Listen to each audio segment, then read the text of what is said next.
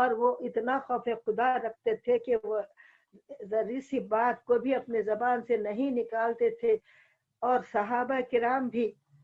جب بھی وحی آتی تو رسول اللہ صلی اللہ علیہ وسلم جب ان کو وحی مبارک سناتے تو تمام صحابہ دب سے سنتے. حالانکہ تمام صحابہ کی مادری زبان عربی تھی، وہ عرب تھے،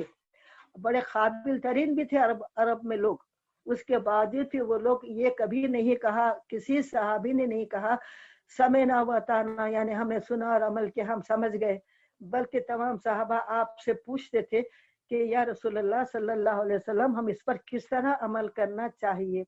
پھر رسول اللہ صلی اللہ علیہ وسلم سمجھاتے اس کا مطلب کیا ہے، کیونکہ اللہ تعالیٰ کے مرضی و منشا کو صاحب قرآن سے زیادہ کون سمجھ سکتا ہے. تو رسول اللہ صلی اللہ علیہ وسلم سے زیادہ اللہ کی مرضی کون سمجھ سکتے تھے. تو آپ سے پوچھتے اور آپ صلی اللہ علیہ وسلم ان کو سمجھاتے کہ اس کا مطلب یہ ہے، اس الفاظ کا، اس آیت مبارکہ کا. تو وہ سیکھتے، اور جب سیکھتے صحابہ تو صحابہ لکھ بھی لیتے تھے. تو لہٰذا صحابہ سے جو علم سیکھے ہیں وہ تابعی کہلاتے ہیں. تو امام اعظم ابو حنیفہ رحمۃ اللہ علیہ 26 صحابہ سے علم دین سیکھا ہے، اور صحیح طریقے سے ادا کرنے کے لیے وہ احادیث کو، کئی احادیث بھی اس کے برابر، ہزاروں احادیث، تقریباً 6 لاکھ سے زائد احادیث زبانی یاد تھے، جس سے وہ مسئلے کا ثبوت تو دیتے تھے. اور حنفی جماعت کے پورے جتنے بھی مسائل ہیں، جتنے مسائل جہاں بھی لکھے ہوئے ہیں، سب کا ثبوت قرآن و حدیث سے موجود ہے. ثبوت کے ساتھ ایک کتاب ہے جس کا نام رجعت المصابیح، عربی میں نور المصابیح اس کا ترجمہ ہے. اس میں ہر مسئلے کو 17 جلدوں میں وہ کتاب ہے، جس میں ہر مسئلے کو قرآن اور حدیث سے ثابت کیا گیا ہے.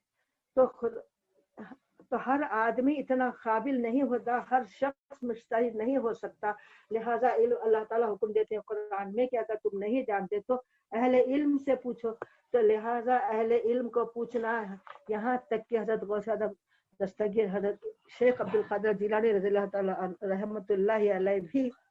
اتنے بڑے علم ظاہر و باطن کے امام تھے، پھر بھی وہ مقلد تھے. امام احمد حنبل رحمۃ اللہ علیہ کے مقلد تھے اور وہ حنبلی تھے. تو لہٰذا بغیر تقلید کے چارہ نہیں ہے. اور جب کوئی مسئلہ پیش آئے تو اجتہاد کرنا، قرآن و حدیث سے مسئلے کو اخذ کرنا، یہ بہت بڑی بات ہے. یہ عام بات نہیں ہے جس کو ہر انسان کر سکے. اور ایک بات یہ ہے کہ جان بوجھ کر یہ سمجھ، جان بوجھ کر ایک ہوتا ہے گناہ ہو جانا،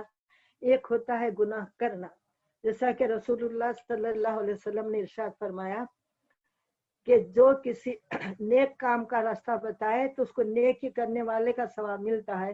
اور جو کسی غلط کام کا طرف کسی کو راہبری کرے تو پھر وہ غلط کام کرنے والوں کا، پوروں کا گناہ وہ غلط کام بتانے والے پر ہوتا ہے. تو لہٰذا تقلید کرنے کا حکم تو خود قرآن سے ثابت ہو گیا. تو ہم سب کو چاہیے کہ یہ 4 امام جنہوں نے اپنی زندگیاں پوری لگا دی، رات دن اپنے نیند چین سب چھوڑ کر خالی قرآن و حدیث سے مسائل اخذ کرنے میں لگا دی ہیں، اور وہ تابعی بھی ہیں، تو ان سے بڑھ کر کوئی عالم ہو نہیں سکتا. اگر کوئی غلطی کر رہا ہے تو خود اس کو گناہ، اور اس کے غلطی کرنے والوں کو بھی، ماننے والوں کو بھی اس کا گناہ ہے. اور جہاں تک جو لوگ اس پر مانتے رہیں گے، جہاں تک نسلیں چلیں گی، وہاں تک کا گناہ ہوتا ہے. تو لہٰذا ہم سب کو چاہیے کہ جہاں تک ہو سکے ایسی باتوں سے بچے. اور صحابہ کرام خود رسول اللہ صلی اللہ علیہ وسلم سے پوچھ کر ہر بات سنتے اور عمل کرتے تھے. تو لہٰذا ہم سب کو چاہیے کہ کسی 4 امام جو بڑے مستند ہیں، اور ان کی تحقیق پر، ان کے مجتہدانہ باتوں پر عمل کرے، ایک ایک بات کو غور سے سمجھیں، اور اپنے کو سب سے کمتر سمجھنا ہی عالم کی نشانی ہے. تو لہٰذا ہم ان کے بھی تمام، ہم سب علماء کو یہ مشورہ دیتے ہیں کہ اللہ تعالیٰ سب کو نیک توفیق عطا فرمائے، اور اپنے کو کم تر سمجھ کر اپنے سے بڑے علماء کی پیروی کرنے کو اس میں اپنی عزت اور شان سمجھے. اور آگے ارشاد ہے، اللہ تعالیٰ ارشاد فرماتے ہیں وَمَا جَعَلْنَاهُمْ جَسَدًا لَيَأْكُلُونَ الطَّعَامَ وَمَا كَانُوا خَالِدِينَ.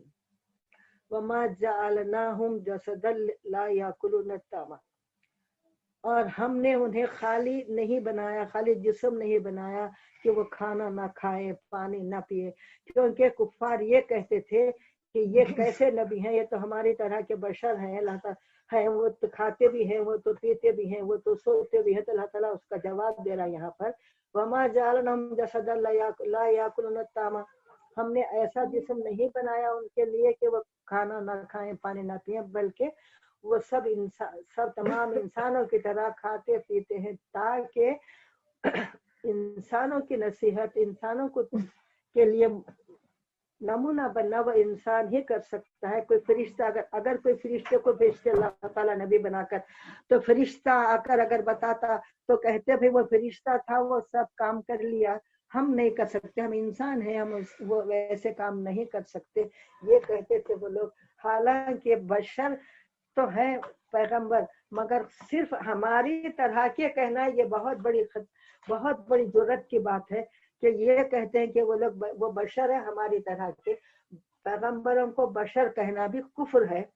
اور یہ جو بات قرآن سے ثابت ہے کہ وہ پیغمبر ہیں تو پیغمبروں کو بشر کہنا کفر ہے۔ اگر بشر کہتے ہیں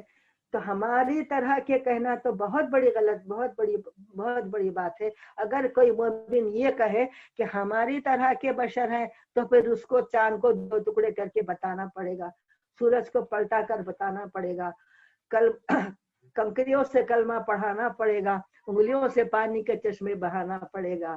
اگر وہ ایسا وہ نہیں کر سکتا تو پھر وہ مومن نہیں ہو سکتا ہے۔ تو رسول اللہ صلی اللہ علیہ وسلم کی شان میں بہت بڑی بے ادبی ہے کہ ہماری طرح کے بشر کہنا، اور یہ طریقہ کفار کا ہے۔ ہر جگہ کفار کہتے تھے یہ بات کہ آپ ہماری طرح کے بشر ہیں، ان کی بات کیسے مانیں۔ اور سورہ کہف میں ایک جگہ آپ سے کہلوایا گیا، آپ صلی اللہ علیہ وسلم سے کہلوایا گیا کہ آپ نے یہ فرمایا اللہ کے حکم سے، یعنی اللہ تعالیٰ نہیں بولے بلکہ آپ فرمائیے بولے۔ قرآن میں کئی جگہ جو الفاظ ہے، مخاطبت ہے الفاظ کی، ایک تو اللہ تعالیٰ جیسا کہ اللہ تعالیٰ خود اپنا تعارف دینے حضور صلی اللہ علیہ وسلم کو فرمایا، آپ فرمائیے قل هو اللہ احد، کہیے آپ کہیے اللہ ایک ہے۔ اور حضور کے تعریف کے لیے حضور صلی اللہ علیہ وسلم سے کہلوایا کہ آپ بولیے کہ میں بشر ہوں مگر مجھ پر وحی آتی ہے، تو مگر وہاں پر وحی کا فرق ظاہر کر دیا گیا کہ وحی آتی ہے۔ تو اگر آپ بھی کہتے ہیں کہ آپ کی طرح کے بشر ہیں تو پھر آپ پر بھی کیا وحی آتی ہے؟ کیا آپ بھی آسمانوں پر جا کے آتے ہیں شب معراج کو؟ یہ سوالات بہت ہیں اس قسم کے، اللہ سب کو ہدایت دے۔ بے شک بشر ہیں، ہر نبی بشر ہوتا ہے، جتنے نبی اللہ نے بھیجے ہر نبی بشر ہیں، اس لیے کہ بشر انسانوں کو تعلیم دینا ہے، مگر ہماری طرح کا لفظ کہنا کفر ہے۔ آگے ارشاد ہے وہاں یا وما جعلناہم جسدا لا یاکلون الطعام وما کانوا خالدین، اور ہم نہیں بھیجا کسی نبی کو ایسا کہ وہ کھاتے پیتے نہ ہوں، بلکہ وہ کھاتے پیتے بھی ہیں، اور وما کانوا خالدین، اور وہ ہمیشہ بھی نہیں رہتے، انہیں ان کو بھی موت آتی ہے۔ تو اس طریقے سے انسان بشر ہے آپ صلی اللہ علیہ وسلم۔ ثم صدقناہم الوعد فانجیناہم ومن نشاء واہلکنا المسرفین۔ ثم پھر صدقناہم الوعد، اللہ تعالیٰ فرماتا ہے پھر ہم نے صدقناہم سچا کر دکھایا اپنا وعدہ، فانجیناہم پس ان لوگوں کو نجات دی، من نشاء جس کو چاہا اللہ نے، وَأَهْلَكْنَا الْمُسْرِفِينَ اور ہلاک کر دیا اللہ نے جس کو حد سے بڑھنے والا، مسرفین مانے حد سے بڑھنے والا، حد سے بڑھنے والا مانے گناہ کرنے والا، گناہگار جو کہے کیسے کتنے گناہگاروں کو اللہ تعالیٰ فرماتا ہے ہم نے ہلاک کر دیا، اور ہم نے ہمارا وعدہ سچا کر دکھایا، اور جس کو ہم نے چاہا اس کو ہم نے نجات دی۔ وآخر دعوانا اور ایک ہے لقد انزلنا الیکم کتابا فیہ ذکرکم افلا تعقلون۔ لقد انزلنا الیکم، لقد تحقیق کے انزلنا ہم نے نازل کیا الیکم کتاب، الیکم تمہاری طرف کتاب نازل کی، فیہ ذکرکم جس میں تمہارا ذکر ہے۔ تو عربوں کو اس بات سے خوش ہونا چاہیے تھا کہ قرآن عربی زبان میں نازل ہوا اور جس میں ان لوگوں کا ذکر ہے، عربوں کا ذکر ہے، اہل مکہ کا ذکر ہے، تو تمہارے کو تو اس بات پر خوش ہونا چاہیے تھا کہ اس میں تمہاری ناموری کی باتیں ہیں، تمہارا ذکر ہے جس کے اندر افلا تعقلون، اگر کیا تم عقل نہیں رکھتے، کیا تم نہیں سمجھ سکتے کہ یہ کتاب تمہاری آخری کتاب تمہاری زبان میں نازل کی گئی جس میں تمہارا ذکر بھی کیا گیا ہے. تو اللہ تعالی ہم سب کو عقل و ہدایت دے. وآخر دعوانا ان الحمد للہ رب العالمین. اللہم آنس وحشتنا فی قبرنا، اللہم ارحمنا بالقرآن العظیم واجعلہ لی اماما ونورا وہدی ورحمہ. اللہم ذکرنا منہ ما نسینا وعلمنا منہ ما جہلنا وارزقنا تلاوتہ آناء اللیل وآناء النہار واجعلہ لی حجۃ یا رب العالمین. آمین.